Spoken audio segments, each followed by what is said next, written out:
জি, আসসালামু আলাইকুম। সবাই আশা করি ভালো আছেন। দীর্ঘ অনেক যুদ্ধের পরে আবার আমরা নতুন একটি যাত্রা শুরু করতে যাচ্ছি। যে নামটি আমরা আজকে দিয়েছি সেটা হলো লড়াইটা দ্বিগুণ হবে। আপনারা জানেন যে বাংলাদেশের সন্ত্রাস, চাঁদাবাজি এবং দুর্নীতি ব্যাপক হারে বেড়েছে, যেটার বিরুদ্ধে আমাদের নতুন প্রজন্ম লড়াই করে যাচ্ছেন। তো আপনারা গতকালকে আমরা সারাদিনে কি হয়েছে সেই বিষয়টা আমি আপনাদেরকে আপডেট দিতে পারি নাই, যার জন্য আজকে লাইভে আসা। আমরা গতকালকে ইলেকশন ডেটা সকালবেলা একদম শুরু করেছিলাম। সকালে আমরা পল্টনে সেন্টারে গিয়েছিলাম এবং সেখানে সবকিছু ঠিক পেয়েছিলাম। তারপর আস্তে আস্তে বিভিন্ন যে কেন্দ্রগুলো আছে সেখানে আমরা যাওয়া শুরু করি। আমাদের যে জায়গাটা থেকে সমস্যাগুলো শুরু হয়েছে সেটা হলো মির্জা আব্বাস মহিলা কলেজ। সেখানে আমরা গেলাম, যাওয়ার পরে দেখলাম অনেকগুলো মিডিয়া এবং মিডিয়াগুলোকে একসাথে করে রাখা হয়েছে যে মির্জা আব্বাস সাহেব এখানে আসবেন। এবং পরবর্তীতে আমি সেটা অ্যাভয়েড করে ভিতরে গেলাম। প্রথমে নারীদের সাথে কথা হলো, নারীরা ব্যাপক হারে সেখানে ভোটদানের জন্য উপস্থিত হয়েছিলেন এবং তারা যেটা জানালেন যে তাদের সিরিয়ালটা স্লো করে রাখা হয়েছে, যার জন্য ভিতরে ভোট দিতে তারা দেরি হচ্ছে। পরবর্তীতে আমরা সেখানে আমাদের যারা এজেন্ট জিজ্ঞেস করলাম আপনার কি অবস্থা, কেমন আছেন, কোনো সমস্যা আছে কিনা। উনি জানালেন যে ওনাকে 1 ঘন্টা লেট করে ঢুকতে দেওয়া হয়েছিল এবং সেই 1 ঘন্টাটা ছিল যে মির্জা আব্বাসের গুন্ডা বাহিনী তাকে 1 ঘন্টা লেট করে ঢুকতে দিয়েছিল। এটা কোনো প্রশাসনিক ব্যক্তি বা যারা ছিল তারা কিন্তু বাধাগ্রস্ত সৃষ্টি করেনি। এর পরবর্তীতে আপনারা একটা ইত্তেফাকের যে নিউজ লাইভে আপনারা দেখেছিলেন যে আমাকে অবরুদ্ধ করে রাখা হয়েছিল। প্রথমে আমি রেলওয়ে কলোনি যে স্কুলটা আছে স্কুলে ঢুকলাম। ঢোকার পরে যে আমার সাথে 2 জন তারা অ্যালাউ করেছিল প্রশাসনের জায়গা থেকে যে আপনি 2 জনকে নিয়ে ঢুকতে পারবেন কেন্দ্র পরিদর্শনে। আমি যখন ভিতরে গেলাম প্রথমেই এক ব্যক্তিকে দেখলাম, তার হাতে হলো সিল দেওয়া, অর্থাৎ সাইনটা লাগানো। তাকে জিজ্ঞেস করলাম আপনি ভোট দিয়েছেন কিনা। উনি বললেন হ্যাঁ ভোট দিয়েছি। তো আমি বললাম আপনার এখানে কাজ কি? উনি বললাম যে আমি এখানে পরিদর্শন করতেছি। আমি একটু পরে গিয়ে আরো কয়েকজনকে পেলাম যারা ভোট দিয়ে দিয়েছে কিন্তু হলো কেন্দ্র পাহারা দিচ্ছে, ভিতরে ধানের পক্ষে কাজ করতেছে। তো তাদেরকে বললাম, প্রিজাইডিং অফিসারকে আমি ডাকলাম। প্রিজাইডিং অফিসার আসার পরে তাকে বললাম তাদেরকে বের করে দিন। প্রিজাইডিং অফিসার চুপ করে থাকলো। এর মধ্যে ধানের শেষে যে একজন এজেন্ট আছে সেও আমার কাছে চলে আসলো। আসার পরে বলল যে আপনি এখানে ঢুকছেন কেন? আমি বললাম আমি যেহেতু প্রার্থী আমার তো পরিদর্শনের সুযোগ আছে। এবং উনি দেখলাম প্রিজাইডিং অফিসারের সাথে সব জায়গায় হলো বিভিন্ন জায়গায় ঘোরাফেরা করতেছে। তো আমি প্রিজাইডিং অফিসারকে বললাম এজেন্ট তো ভিতরে থাকবে, আপনি তাকে বাইরে নিয়ে কেন ঘোরাফেরা করেন? উনি কোনো উত্তর দিতে পারলো না। তো পরবর্তীতে সেখানে আমরা পরিদর্শন করে শেষ করে যখন বের হলাম, বের হওয়ার পর আমাদের স্লেজিং বিভিন্ন কটুকথা শুরু করলো এবং একটা লোক বাহির থেকে প্রথমে বলতেছিল এতদিন সহ্য করেছি পাটোয়ারি, আর সহ্য করবো না, আজকে তোমাকে খেয়ে ফেলবো, যেটা আপনারা মিডিয়ার মাধ্যমে দেখেছেন। তো আমরা একটু সামনে আসার পরেই আমার পিছন দিয়ে একদম নিচ থেকে হলো লাঠি দেওয়া শুরু করলো। সেটা আমাদের সাথে যারা ছিল তারা প্রটেক্ট করলো এবং যে ব্যক্তিটা আমাকে হুমকি দিয়েছিল একটু পরে আমার মাথার মধ্যে জোড়া একটা ঘুষি মারলো এবং একটা ইট নিক্ষেপ করলো, যেটা হলো আমার পাশে যেজন ছিলেন ওনার মাথায় হলো এসে পড়লো। এবং পরবর্তীতে আর্মি আসে, আর্মি এসে আমাদেরকে উদ্ধার করে নিয়ে আসে এবং আমরা দেখেছিলাম যে পুরো শাহজাহানপুর বিভিন্ন জায়গা থেকে ছাত্রদল, যুবদলে যারা সন্ত্রাসী ছিল সবাইকে একসাথে করে নিয়ে আসা হয়েছিল। সেখান থেকে আমরা এসে আরো অনেকগুলো কেন্দ্র পরিদর্শন করলাম, অনেক জায়গায় আমরা ভালো পেয়েছি। তো ঠিক আমরা সন্ধ্যার দিকে যখন আমাদের অফিসে আমরা চলে যাই, যাওয়ার পরে ভোট কাউন্টিং শুরু হতে থাকে, তখন আসলে আমাদের কাছে ইনফরমেশন আসা শুরু করে যে বিভিন্ন জায়গায় যারা আমাদের প্রিজাইডিং অফিসার আছেন, যে ভাইরা দায়িত্ব নিয়েছিলেন তাদেরকে হলো বিভিন্ন জায়গায় হলো সমস্যার সৃষ্টি করতেছে, যাতে ভোট কাউন্টিংটা যাতে হলো ধানের শীষে পক্ষে হলো বেশি দেওয়া শুরু করে। এবং আমরা খুঁজে নেওয়া শুরু করলাম আমাদের এই শাপলাগুলির যারা এজেন্ট ছিল তাদেরকে হুমকি দুমকি দিচ্ছে এবং বিভিন্ন জায়গায় হলো তাদেরকে হুমকি দুমকি দেওয়ার মাধ্যমে তাদেরকে মির্জা আব্বাসের বাহিনী যে আমরা টাকা পয়সা দিব, তারা জোর শুরু করলো যে ধানের শীষের পক্ষে এই জায়গাটা আপনাদের রায়টা বাড়িয়ে দিতে হবে। তারা আমাদের কাছে অভিযোগ করা শুরু করলো। আমরাও বিভিন্ন জায়গায় যাওয়া শুরু করলাম এবং পরবর্তীতে খোঁজ নিয়ে দেখলাম যে কেন্দ্রভিত্তিক তারা সন্ধ্যার পরে যখন আমাদের রেজাল্টগুলো আমাদের ভালো আসা শুরু করলো, তারা একযোগে সকলগুলো কেন্দ্রে অ্যাটাক করলো। আমাদের এত বাহিনী বা এত বড় বাহিনীকে মোকাবেলার শক্তি সামর্থ্যটা ছিল না। বিভিন্ন জায়গায় তারা সন্ত্রাসীদেরকে একসাথে করলো বহিরাগত জায়গা থেকে এবং তারা প্রত্যেকটা কেন্দ্রে তারা অ্যাটাক শুরু করলো। আমাদের কাছে প্রত্যেকটা জায়গা থেকে কল আসা শুরু করলো যে আপনাদের কেন্দ্রগুলো অ্যাটাক করছে, আপনাদের এখানে এই জায়গায় এই প্রবলেম, ওই জায়গায় এই প্রবলেম। আমরা এত বেশি মেসেজ আসতেছিল, ফোন আসতেছিল, আমরা সব জায়গাটা আসলে সামাল দিতে পারি নাই। কারণ আমরা প্রত্যেকটা কেন্দ্রে 100 জন স্বেচ্ছাসেবক বাহিনী রেখেছিলাম, কিন্তু 100 জন স্বেচ্ছাসেবকের বাহিনী জায়গায় তারা হলো 500 জন, 600 জন এবং প্রত্যেকে চিহ্নিত যারা সন্ত্রাসী ছিল তাদের নেতৃত্বে তারা কেন্দ্রগুলো অ্যাটাক শুরু করে।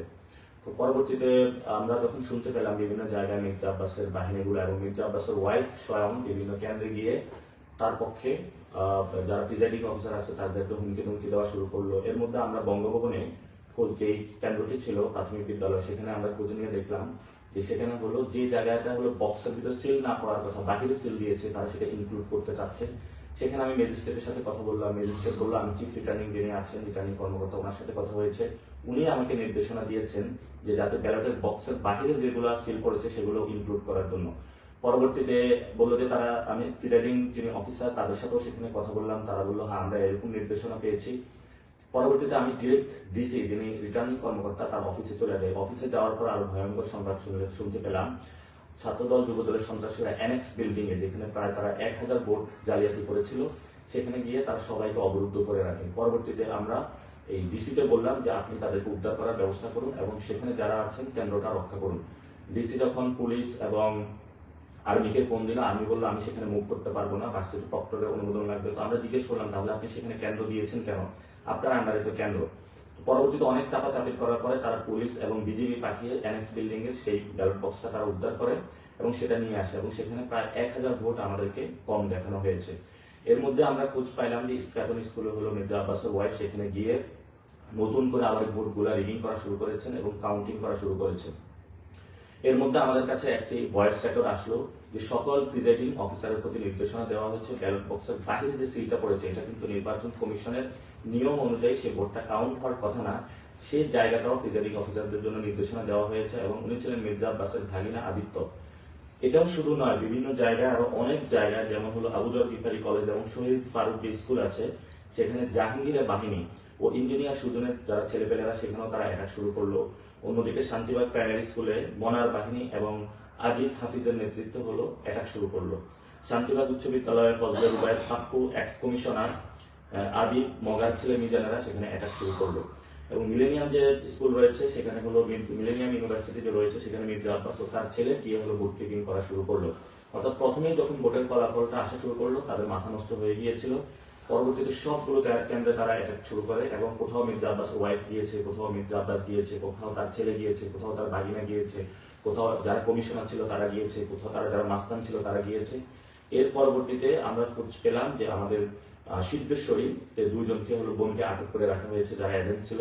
পরবর্তীতে আমি হলো সেখানে যে ম্যাজিস্ট্রেট ছিলেন তার সাথে যোগাযোগ করলাম। ম্যাজিস্ট্রেট আমাকে জানালেন যে ইস্কাটনের অবস্থা খারাপ, আমি এটা শেষ করে তারপর হলো সিদ্ধেশ্বরীতে যাব। তো আমি বললাম যে আপনারা যদি এইভাবে করেন তাহলে তো আমাদেরকেও মাঠে নামতে হবে।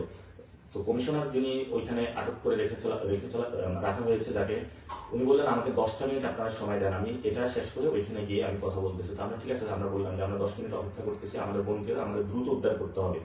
তিনি সেখানে শেষ করে তারপর সেখানে গিয়ে আমাদের বোনদেরকে উদ্ধার করেন। অর্থাৎ আমি যখন এই কথাগুলো বলছি, আমি গতকালকে ঠিক এই মোমেন্ট গুলা নিয়ে তখন হলো আমি ডিসি অফিসে বসে আছি, ডিসি কাউকে বলতেছেন, নির্দেশনা দিচ্ছেন কিন্তু তারাও কোনো কিছু মানতেছে না। পুলিশ পুরা প্রশাসন হলো একদিকে হেলে গিয়েছিল। আমরা যেই কমপ্লেন গুলো করছিলাম আমাদের কোনো কমপ্লেনের উত্তর দিচ্ছিল না। তো ইতিমধ্যে পুরা আমাদের যিনি আহ্বায়ক নাহিদ ইসলাম বলেছিলেন ঢাকা 8 আসার জন্য, কারণ যেই জনশক্তি আমাদের ছিল বিভিন্ন কেন্দ্রে দিয়েছিলাম সেটা হলো এক জায়গা থেকে আরেক জায়গায় দৌড়াদৌড়ি করতে গিয়ে আমাদের সবার খুব বাজে অবস্থা হচ্ছিল। এর মধ্যে আমরা ফেসবুকে দেখলাম বিভিন্ন কেন্দ্রে রিডিং হওয়া শুরু করেছে। এর আগের দিন যখন পরিবার সংস্কৃতি বিকাশ কেন্দ্র হলো জাল ভোট করার জন্য একদল সন্ত্রাসী একত্রিত হয়েছিল, তখন আমরা 10-15 জনকে পাঠিয়েছিলাম। আমাদের প্রত্যেকটা ব্যক্তিকে হলো রাস্তায় ফেলে পিটানো হয়েছে, ঘুষি দেওয়া হয়েছে, কিল দেওয়া হয়েছে, প্রত্যেকটা ব্যক্তি আহত করা হয়েছে। তো আমরা তারপরে ওই দিন হলো কেন্দ্রটা রক্ষা করি। তো আমাদের ঢাকা 8-এ যেই এক্সপিরিয়েন্সটা অর্জন হয়েছে সেটা হলো প্রত্যেকটা কেন্দ্র ভিত্তিক তারা হলো সন্ত্রাসীদেরকে জড়ো করেছে এবং যিনি প্রার্থী ছিলেন, প্রার্থীর যিনি ওয়াইফ ছিলেন, ভাগিনা ছিলেন, ছেলে ছিলেন, তার যে সন্ত্রাসী লালিত পালিত যে সন্ত্রাসী বাহিনী ছিলেন, প্রত্যেকে বিভিন্ন জায়গায় গিয়ে হলো কেন্দ্রগুলো দখল করেছেন এবং সেগুলো তাদের ম্যানিপুলেট করে তাদের ফেভারে নিয়ে যাওয়ার চেষ্টা করেছেন। আমি যখন রিটার্নিং কর্মকর্তার অফিস থেকে বসেছিলাম, একটু পরে হলো মির্জা আব্বাসের ওয়াইফ হলো সেখানে আবার এসেছেন অনেক মানুষ নিয়ে। আমার কাছে সবাই কল করতেছিল ঢাকা শহরে আপনারা যারা ভোট দিয়েছেন যে আমরা কি আসবো কিনা। আমি সবাইকে বলেছি না আসার জন্য, বিকজ দ্যাট ওইখানে বড় ধরনের একটা রক্তারক্তি পরিস্থিতি সৃষ্টি হতো এবং সেটা আমি চাই না যে একটি শান্তি সুষ্ঠু যে নির্বাচন বাংলাদেশে হতে যাচ্ছিল, যেটা আমরা প্রস্তুতি নিয়ে রেখেছি যাতে আমরা যে কোনো মূল্যে একটি সুস্থ এবং সুন্দর নির্বাচন যাতে বাংলাদেশের মানুষকে উপহার দিতে পারি, সেটা আমরা কিন্তু নষ্ট করতে চাইনি এবং ভোট গণনা বিভিন্ন জায়গায় যেটা হচ্ছিল সেটাও আমরা নষ্ট করতে চাইনি। পরে নাহিদ ইসলাম যখন আমাদের এই কেন্দ্রে এসেছিলেন, নাহিদ ইসলামের কেন্দ্রে অর্থাৎ আসনে, সেখানেও আবার এই সন্ত্রাসীরা অ্যাটাক শুরু করে, সেখানে উনি চলে গিয়েছিলেন। অর্থাৎ প্রত্যেকটা জায়গায় এক জায়গায় তারা হামলা শুরু করে। ওইদিকে হলো আমিরের জামায়াতের যে কেন্দ্র আছে সেখানেও তারা এক জায়গায় হামলা শুরু করে। তো আজকের যে পরিস্থিতি আমরা দেখছি যে বিভিন্ন জায়গায় তারা সন্ত্রাসী অ্যাটাক শুরু করেছে, এটা নির্বাচনের আগের দিনও তারা করেছে, গতকালকেও করেছে, আজকেও করেছে। আমরা কিন্তু নতুন বাংলাদেশে এই ধরনের সন্ত্রাসী অ্যাক্টিভিটিস চাইনি, এবং ভবিষ্যতে যদি এই ধরনের সন্ত্রাসী কর্মকাণ্ড চালানো হয় তাহলে হাসিনা আমলে যে পরিণত হয়েছিল আমাদের ভবিষ্যতে সেই ধরনের প্রস্তুতি নিতে হবে। তো গতকালকে যখন আমি ভোট কেন্দ্রগুলো ঘুরছিলাম, সেখানে অনেক ভোটারদের সাথে আমার কথা হয়েছে, মেয়ে ভোটাররা আসছে, তারা ভোট দিচ্ছিল, উচ্ছ্বাস প্রকাশ করতেছিল, অনেক ক্যান্সারের রোগী তারা ভোট দিতে এসেছিল আমাকে, অনেক অসুস্থ মানুষ এসেছিল যারা ভোট দিচ্ছিল। তো আপনাদের প্রতি অসংখ্য ভালোবাসা, এবং আপনারা যেভাবে আমাকে অ্যাকসেপ্ট করে নিয়েছেন, এটা বাংলাদেশের একটা নজিরবিহীন ঘটনা। আমি সবাইকে আপনাদের আমার অন্তরের অন্তঃস্থল থেকে আপনাদেরকে ভালোবাসা এবং মোবারক জানাচ্ছি। আপনারা নতুন বাংলাদেশে যে লড়াইটা শুরু করেছেন, সেই লড়াইয়ে আমরা ঐক্যবদ্ধভাবে ঐক্যজোট হয়েছি, এবং নতুনভাবে আমরা এই লড়াইটা আরো দ্বিগুণ গতিতে শানিত করব, যাতে নতুন বাংলাদেশ আমরা গঠন করতে পারবো। আপনারা আমাদেরকে প্রশ্ন করেছেন যে আমরা যেহেতু নির্বাচনে এই পর্যায়ে চলে এসেছি, রিগিং এর মাধ্যমে আমাদেরকে হারিয়ে দেওয়া হয়েছে, যেখানে আমরা জয় লাভ করেছি, তাহলে আমাদের প্রস্তুতিটা কেমন হবে, নতুন বাংলাদেশ আমরা কিভাবে গঠন করব। সেখানে আপনাদের একটা বিষয় খুবই আমি স্পেসিফিক স্পষ্ট করতে চাই, সেটা হলো বাংলাদেশের পলিটিক্যাল ফাইন্যান্সিং যে সিস্টেম, অর্থাৎ দলগুলো যেভাবে পলিটিক্যাল ফাইন্যান্সিং করে থাকে, এটা যদি আমরা এই দুর্বৃত্তায়ন যদি ভাঙতে না পারি, তাহলে বাংলাদেশের সুস্থ ধারা রাজনীতি আমরা ফিরিয়ে নিয়ে আসতে পারবো না। অর্থাৎ আপনি গুলিস্তানে চাঁদাবাজি করেন, সেই টাকা আস্তে আস্তে গুলশান পর্যন্ত, অফিস পর্যন্ত চলে যায়, এবং সেই টাকা দিয়ে পুরো বাংলাদেশে বিভিন্ন জায়গায় চাঁদাবাজি, সন্ত্রাসী, মাস্তানির এই টাকাগুলো দিয়ে রাজনৈতিক দলগুলো পরিচালিত হয়ে থাকে। এই পরিচালনা যদি হয়ে থাকে, তাহলে ভবিষ্যৎ বাংলাদেশে সেই গুন্ডা মাস্তানদের রাজনীতিটা এস্টাবলিশড হবে। আজকেও আমার বাসার সামনে বিএনপি যারা ছিল তারা ঘোরাফেরা করেছে, অর্থাৎ টাকা দিয়ে তাদেরকে লালন পালন করা হয়। এবং গতকালকে আমাদের রমনাতে 2 জনকে আহত করা হয়েছে, আজকেও 2 জনকে আহত করা হয়েছে। যারা এখানে আমাদের ক্যাম্পেইনে যুক্ত হয়েছিলেন তাদেরকে দোকান থেকে তুলে নেওয়া হচ্ছে, এবং গিয়ে বলা হচ্ছে যে আমাদের 10 লাখ টাকা দাও, তাহলে আমাদের ছেলেদেরকে নিবৃত্ত করা হবে, তোমার দোকানে ভাঙচুর করা হবে না, আদারওয়াইজ তোমার দোকান ভাঙচুর করে আমরা শেষ করে দিব। আমরা এই পরিস্থিতির মধ্য দিয়ে যাচ্ছি। আজকে আমাদের সদস্য সচিব আখতার হোসেনের ওইখানে হামলা হয়েছে, সার্জিসের এখানে হামলা হয়েছে, বিভিন্ন জায়গায় হামলা হচ্ছে। তো হামলা মামলার মধ্য দিয়ে আমরা চলছি। হাসিনা আমলে আমাদের এই অবস্থার মধ্য দিয়ে গিয়েছিলাম, এখন তারেক রহমানের যে বাংলাদেশ, সেখানেও আমরা এই পরিস্থিতির মধ্য দিয়ে যাচ্ছি। তো নতুন বাংলাদেশে যেটা আমরা বলতে চাচ্ছি যে আমরা লড়াইটা দ্বিগুণ করবো। নাসিরুদ্দিন যেভাবে আপনাদের দোকানে গিয়ে চা খেয়েছেন, আপনাদের বাসায় গিয়েছেন, আপনাদের সাথে ক্যাম্পেইন করেছেন, আলোচনা করেছেন, নতুন বাংলাদেশে গঠনের স্বপ্নগুলো বলেছেন, ঠিক তেমনি ভাবে আপনারা আমাকে সেভাবে পাবেন। মসজিদগুলোতে নামাজে পাবেন, মা বোনদের সাথে আড্ডায় পাবেন, এবং রাস্তার পাশে যে দোকানে চায়ের টেবিল, সে চায়ের টেবিলে আড্ডায় পাবেন, যেখানে আমরা নতুন বাংলাদেশের স্বপ্নগুলো বুনবো। এবং ঢাকা 8-এ আমি বলেছিলাম যে চাঁদাবাজ, সন্ত্রাস এবং দুর্নীতির বিরুদ্ধে আমাদের লড়াইটা চলবে। ইনশাআল্লাহ আমাদের লড়াইটা চলবে, আমাদের লড়াই কোনোভাবেই বন্ধ করা যাবে না। আপনারা সবাই যে যার জায়গা থেকে মোবাইলগুলো প্রস্তুত রাখবেন। যদি কোনো ভাইকে আহত করা হয় বা কোনো আনইউজুয়াল আপনারা অ্যাক্টিভিটিস গুলো দেখেন, সেই অ্যাক্টিভিটিস গুলোর বিরুদ্ধে আপনারা সেখানে প্রতিবাদ জারি রাখবেন। কিন্তু আমার যে একটা এক্সপিরিয়েন্স, ইনকিলাব মঞ্চ যখন আন্দোলন ডাক দিয়েছিল, সেখানে শেষ দিন আমি রাজু ভাস্কর্য সবাইকে গিয়ে নিয়ে বসেছিলাম, কারণ আমাদের যেই জনশক্তি ছিল সেটা দিয়ে যদি পুলিশের সাথে আমরা সেখানে মারামারিতে যেতাম, এটা কিন্তু আমাদের ঠিক হতো না, কারণ পুলিশ খুবই ব্রুটাল ওয়েতে আমাদের উপরে অ্যাটাক করেছিল। এবং সবাইকে আমি তখন, যারা বিভিন্ন জায়গায় আটকে গিয়েছিল, সবাইকে নিরাপদ করে বাড়িতে পাঠিয়ে দেওয়া হয়েছিল। আমি ইনকিলাব মঞ্চের জাবের সাথে কথা বলেছিলাম, জুমার সাথে কথা বলেছিলাম, তারা যে দিক নির্দেশনা দিয়েছিল সেটাই আমরা পালন করেছিলাম। তো গতকালকে যদি সবাই আমরা ফিল্ডে আসতাম, সেই ধরনের একটি রক্তক্ষয়ী সংঘর্ষ বাংলাদেশের অভ্যুদয় করতো, যেটা আমি কখনোই চাইনি। কারণ আমরা যারা তরুণরা রয়েছে, আমরা নতুন একটি বাংলাদেশ চাই, যে বাংলাদেশে আমরা কোনো সন্ত্রাসী, রক্তপাত, হানাহানি, রাহাজানি আমরা চাই না। এখানে আমরা সুন্দরভাবে বসবাস করতে চাই, প্রত্যেকের নিরাপত্তা দিতে চাই, প্রত্যেকের সাথে ভালোবাসার সহিত বসবাস করতে চাই। তো আমরা ঢাকা 8-এ যে বিষয়টি করব, সেটা হলো আমাদের যে 8 দফা ইস্তেহার দেওয়া হয়েছে শহীদ ওসমান হাদী ভাইয়ের হত্যার বিচার, সেই বিচার নিয়ে আমরা মাঠে অ্যাক্টিভিটি চালাবো, এবং আমরা ভোকাল থাকবো। আপনারা দেখেছিলেন যখন ইনকিলাব মঞ্চ মাঠে নেমেছিল, তখন বলা হয়েছিল যে ইলেকশন বানচাল করার জন্য। এখন তো ইলেকশন হয়েছে, তাহলে এখন কেন শহীদ ওসমান হাদী ভাইয়ের হত্যাকাণ্ডের বিচার নিয়ে কথা বলছে না তারা? আমি তারেক রহমানের প্রতি অনুরোধ জানাবো, আপনি যে প্রথম যে ভাষণটা দিবেন, সেই ভাষণে অবশ্যই শহীদ ওসমান হাদী ভাইয়ের হত্যাকাণ্ডের বিচারের নিয়ে আপনার প্রতিশ্রুতি থাকতে হবে। সাথে সাথে বাংলাদেশের সন্ত্রাস, চাঁদাবাজি, দখলদারিত্ব, মাস্তানির যে রাজনীতি চলছে, সেটার বিরুদ্ধে স্টেটমেন্ট থাকতে হবে। কারণ আপনি বলেছিলেন আপনি নতুন বাংলাদেশ গঠন করতে চান। আপনারা জানেন যে আমাদের ঢাকা মেডিকেল থেকে বিভিন্ন জায়গায় স্বাস্থ্য ব্যবস্থা ভেঙে পড়েছে, যার কারণে আমাদের ইন্ডিয়াতে যেতে হয়। তো সেই জায়গায় যদি আমরা নতুনভাবে বাংলাদেশের স্বাস্থ্য ব্যবস্থা গড়ে তুলতে পারি, তাহলে হয়তো বা বিদেশি যারা দেশগুলো রয়েছে সেখানে আমাদের শরণাপন্ন হতে হবে না। আপনারা জানেন অনেক আমাদের আহত ভাই হয়েছিল, যাদেরকে আমরা বাংলাদেশে চিকিৎসা দিতে পারি না, বিদেশে পাঠাতে হয়েছিল। তো বাংলাদেশে যদি চিকিৎসা ব্যবস্থা উন্নত থাকতো, অনেক ভাইকে আমরা রক্ষা করতে পারতাম। আমরা সেখানে শিক্ষার কথা বলেছি, যেখানে বিকারুন্নেসা, সিদ্ধেশ্বরী, বিভিন্ন স্কুল কলেজগুলোতে শিক্ষা বাণিজ্য হয়, সেই ভর্তি বাণিজ্য আমরা বন্ধ করার কথা বলেছি। আমাদের সেই লড়াইগুলো চলমান থাকে, যেখানে ভর্তি বাণিজ্য হবে সেখানে আমরা যাব, যেখানে সন্ত্রাস হবে সেখানে আমরা যাব, দখলদারিত্ব চাঁদাবাজি হবে সেখানে আমরা যাব এবং আমাদের প্রতিবাদগুলো জারি রাখবো। আমরা প্রতিবাদ থেকে এক চুলো ইনশাআল্লাহ সরব না, কারণ এই নাসিরউদ্দিন পাটোয়ারি যতদিন জীবিত থাকবে ততদিন দ্বিগুণ শক্তিতে চাঁদাবাজি, সন্ত্রাস এবং দখলদারিত্বের বিরুদ্ধে তার লড়াইটা চালিয়ে যাবে। সবাই আপনারা পাশে থাকবেন। যদি সবাই পাশে থাকেন, আমরা সবাই একসাথে ঐক্যবদ্ধভাবে নতুন বাংলাদেশ গঠন করতে পারি, তাহলে ভারতীয় আধিপত্যবাদ থেকে আমরা মুক্তি পাবো এবং আমাদের যারা নারী সমাজ রয়েছে তাদের জন্য নতুন একটি বাংলাদেশ গঠন করতে পারবো, আলেম ওলামাদের জন্য একটি নতুন বাংলাদেশ গঠন করতে পারবো। আপনারা জানেন যে বাংলাদেশের অর্থনৈতিক কাঠামো ভেঙে পড়েছে, পণ্যের দাম বেড়ে গিয়েছে, সামনে রমজান আসছে। এই রমজানে তারেক রহমান এবং যারা সরকার গঠন করবে তাদেরকে অবশ্যই এটা প্রতিশ্রুতি দিতে হবে বাংলাদেশের সামনে যে এই রমজানে কোনো ধরনের সিন্ডিকেট তারা রাখবে না। যদি সেই আবার পুরাতন সিন্ডিকেট গুলো তারা ফিরিয়ে আনার চেষ্টা করে, তাহলে আমরা শক্ত হাতে এর প্রতিবাদ করবো ইনশাআল্লাহ। আমাকে অনেক ধরনের হুমকি ধামকি দেওয়া হচ্ছে এবং আমার বাসার পিছনে পাশে সব জায়গায় তারা লোক নিয়োজিত করে রেখেছে, বিভিন্ন যে আন্ডারগ্রাউন্ড সন্ত্রাসী তাদেরকে তারা অ্যাক্টিভ করেছে। এবং আপনারা আজকে দেখেছেন, আমি গতকালকে বলেছিলাম লাঙ্গল এবং ধান একাকার হয়ে গিয়েছে এবং লাঙ্গলের মধ্য দিয়ে আওয়ামী লীগ আসতেছে, আওয়ামী লীগের মধ্য দিয়ে ভারত বাংলাদেশে আবার তার সেই যে অ্যাগ্রেসিভ অ্যাটাক সেটা শুরু করবে। আজকে আপনারা দেখেছেন আওয়ামী লীগের একটি কেন্দ্র উদ্বোধন করা হয়েছে, অফিস উদ্বোধন করা হয়েছে, অর্থাৎ তাদের সাথে একটা চুক্তি হয়েছিল, প্রিয় আওয়ামী লীগ তোমরা আমাদেরকে ভোট দিবা এবং ভোটের মধ্য দিয়ে তোমাদের সকল যে অফিসগুলো রয়েছে আমরা খুলে দিব।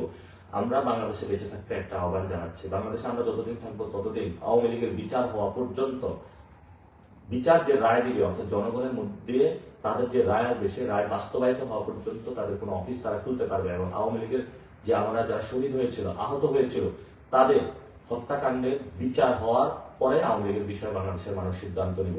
এবং আপনারা জানেন যে সংস্কার প্রক্রিয়া হাবুট যেটা এসেছে সেটাতে বাংলাদেশে জয়ী হয়েছে এবং জনগণ অভূতপূর্ব সাড়া দিয়েছে।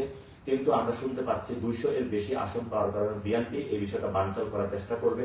আমরা সেই জায়গায় এই দলকে বলবো বানচাল করার চেষ্টা করবেন না, কারণ হাসিনা আমলে আমরা দেখেছিলাম তারা যখন জনগণের বিরুদ্ধে গিয়েছিল তাদের অনেক বড় রাজত্ব ছিল, সেই রাজত্বগুলো খান খান হয়ে গিয়েছিল। তো আপনারা যতই বড় রাজত্বের স্বপ্ন দেখেন না কেন, এই স্বপ্নগুলা ঘুমের মধ্যেই দেখেন। বাংলাদেশে রাজত্ব ভাঙতে বেশি দিন সময় লাগবে না বাংলাদেশের মানুষের। আমি পুরো বাংলাদেশের মানুষকে ঐক্যবদ্ধ হওয়ার আহ্বান জানাচ্ছি, বিশেষত প্রিয় জেনজি এবং যারা তরুণ প্রজন্ম। আমরা জানি আপনারা দুর্নীতির বিরুদ্ধে আছেন, সন্ত্রাসের বিরুদ্ধে আছেন, চাঁদাবাজের বিরুদ্ধে আছেন, দখলদারিত্বের বিরুদ্ধে আছেন। এই লড়াইটা আমাদের থামানো যাবে না, এই লড়াইটা আমাদের কারো একার না, এই লড়াইটা আমাদের সবার। এবং আমরা জানি আমাদের যারা সিনিয়র সিটিজেন রয়েছেন, তারা এস্টাবলিশমেন্টের অংশের মধ্যে রয়েছেন। এই নির্বাচনটা ছিল ওল্ড ভার্সেস নিউ, অর্থাৎ এস্টাবলিশমেন্টে যারা রয়েছেন তারা নতুনদেরকে মানতে পারে নাই। সেখানে নির্বাচনের প্রক্রিয়া এটা একটা আই ওয়াশিং লোক দেখানো কাজ করা হয়েছে, যেখানে বড় ধরনের ইঞ্জিনিয়ারিং করা হয়েছে, সেগুলো দেশবাসীর সামনে স্পষ্ট, আপনাদের সামনে স্পষ্ট। সেই জায়গাটা থেকে আমরা বলবো নতুন বাংলাদেশে এই নির্বাচন প্রক্রিয়া ঠিক করতে হবে, যে নির্বাচন প্রক্রিয়ার মধ্য দিয়ে যারা বিজয়ী তারাই সত্যিকার অর্থে বিজয়ী হবে। পেশি শক্তির রাজনীতি থেকে বেরিয়ে আসবো, আমরা দখলদারিত্বের রাজনীতি থেকে বেরিয়ে আসবো এবং সন্ত্রাসের যে রাজনীতি সেটা থেকে আমরা বেরিয়ে আসে নতুন একটি বাংলাদেশে ইনশাল্লাহ সবাই যোগ দিব। আপনারা সবাই ঐক্যবদ্ধ থাকবেন। বিশেষত প্রিয় মা এবং বোনেরা, আপনারা অনেক কষ্ট করেছেন, অনেকে মেহেদি উৎসব করেছেন, অনেকে রোজা রেখেছেন, অনেকে নফল নামাজ পড়েছেন। প্রিয় বাবারা, আপনারা অনেকে কান্না করেছেন জায়নামাজে, আপনারা অনেকে রোজা রেখেছেন।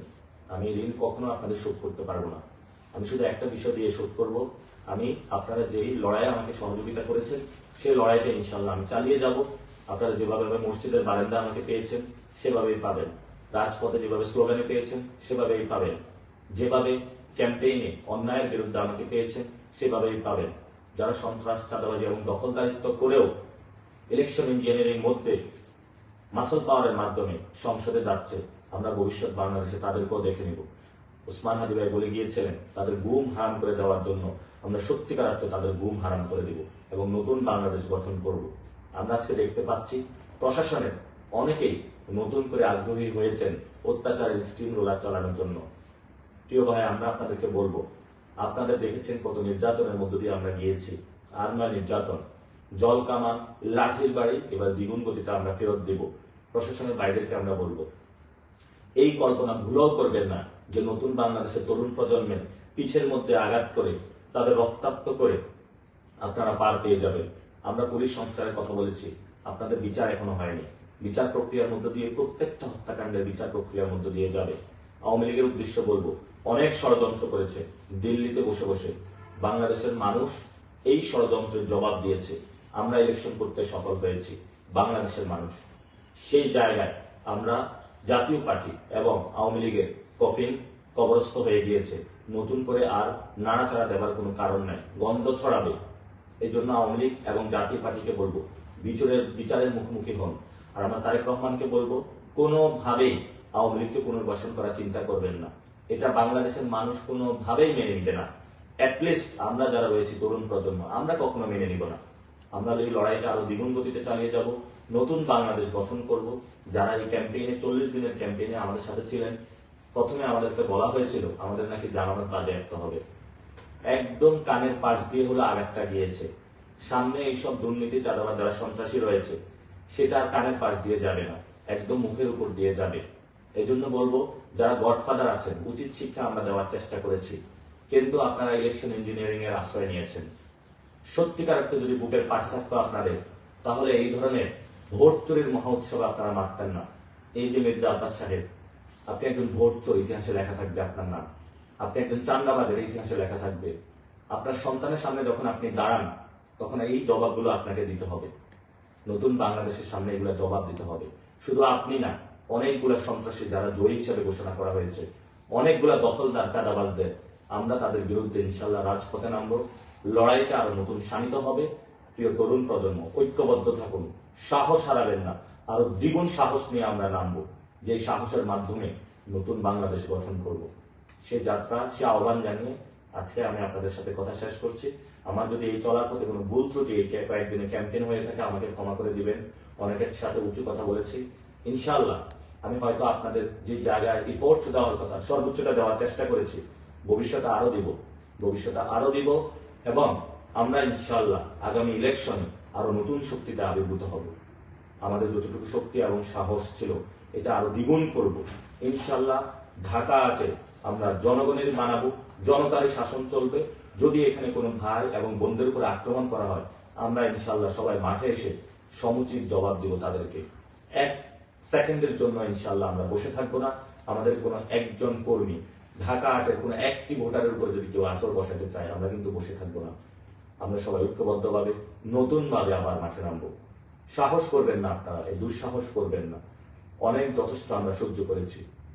আমরা আপনাদের সাথে একসাথে নতুন একটি বাংলাদেশ গড়তে চাই। আপনারা হতাশ হবেন না। অনেকে কান্নাকাটি করেছেন। আমি আপনাদের সামনে আগেই কমিটমেন্ট করেছিলাম, আমি কখনো দুর্নীতি, সন্ত্রাস, চাঁদাবাজির সাথে কখনো নিজেকে জড়িত করব না। এই লড়াইটা আমরা চালিয়ে যাব। এই লড়াইটা আপনার সন্তানের জন্য, আপনার মায়ের জন্য, আপনার বোনের জন্য।